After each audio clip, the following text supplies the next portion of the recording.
Every single year, I reach out to you, the viewers, and ask you what are some of the most undiscovered gems of the year, the albums that have not been given any attention, been highlighted by basically anybody, that have like 10 ratings on Rate Your Music. And you guys dig, and you guys always deliver. And each year I do a video highlighting all of your picks, and yeah, I always find some really big favorites each year. You guys do it every single time. There was one year where I got my album of the year by doing this, so it just goes to show how impactful this can be. And you can get your album of the year too if you listen to this list, and you might find one of your favorites of the year by checking them out. Thank you to everybody that submitted. I couldn't do every single one. I couldn't listen to every single one because you guys just came through in spades and bucket loads of suggestions that I just didn't unfortunately get round to, but I listened to plenty of them, and I've rounded it out now to a nice little list here in no particular order. Other than that, I will start with one of my favorites, and I'm going to end with one of my favorites. There were two major ones for me that might make my year-end list that I'm going to start with and end with, so you need to stick around to the very end to see what that one's going to be, and everything in between is worthwhile too. Nice for variety, lots of different genres being touched here. Stick around, let's go. Yeah, hopefully you get something out of this. This Fencing Shout was very good. I was very impressed with this one. A really cool rock album that, you know, blends like math rock in places and emo and yeah, kind of like post-rock vibes coming through. I'm even getting like some kind of like, you know, like, I don't want to say it, I kind of want to say Black Country New Road in places with the instrumentals and the way they meander. There's not that much sax though, so you're not getting that kind of typical sound that's been in a lot of indie albums. And yeah, some really melodic moments. The vocals probably could do with being a bit more prominent at times, but even still, I think this is a great album. I had a great time with it. Super short, super straight to the point. Going to probably make my year-end list too as well. I had a really great time with this one. Javiera Electra is how I would guess you would say it. This is some really nice Mexican folk music if you are a fan of anything that's really coming through in that sound at the moment. Natalia Lafourcade being a good example of that.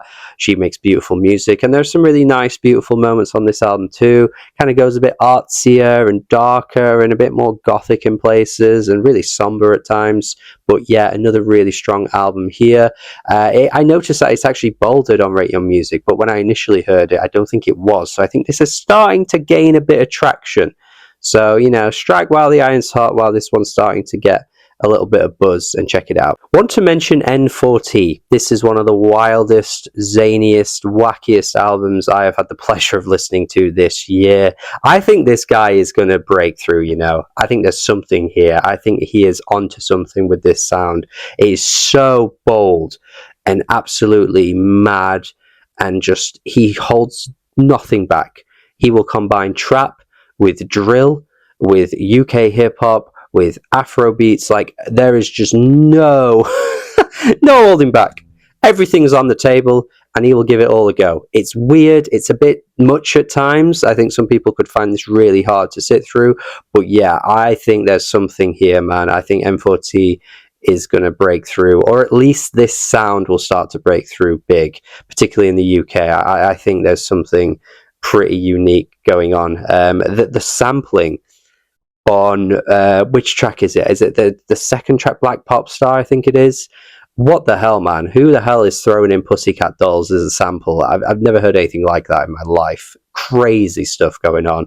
Check this out. Mad. On the opposite end of the scale, though, we've got Fairies, which is this really melodic, sweet indie rock album that kind of gives me shades of like James Ivy in places, going through with a bit more of that like pop kind of bedroomy sound, but has a really sweetness to it. Yeah, I really like it. Some really, really catchy melodic hooks. Love the vocals. Yeah, throughout, I think it's really nice. Really like mellow, but also melodic. Like, it's very lovely to sit through this album.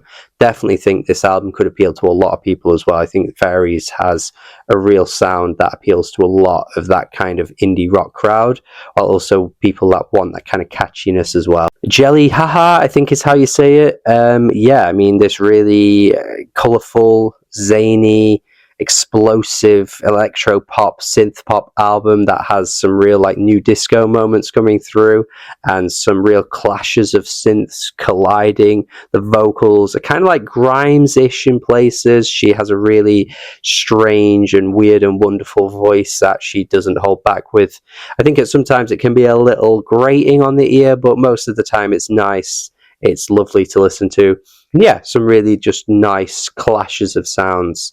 And anybody that just wants something catchy and pop orientated, then yeah, you've got this here. Wagon Christ next, and I've got to shout out my boy, the Wonky Angle. He's always putting me onto some great electronic stuff, and this is a really cool album as well. If you want a like combination of hip hop sampling and like house and acid all kind of coming together in a really cool way, this album does that. Like, it's a really, really creative joint here of different sounds coming together, and yeah, it really creates such a cool sounding album. I'm kind of intrigued to see where this artist goes going forward and how many different ways they can combine these sounds, because I think there's a really cool, unique idea here that could really break through and, you know, really, really get exciting even further down the line. Forest Spirit, Sun on Your Back, classic emo stuff here, man. I'm pretty sure the band is from Massachusetts as well, so it's like just a classic combination of indie rock and emo coming through. Not as like melodic as the Fairies album I mentioned earlier,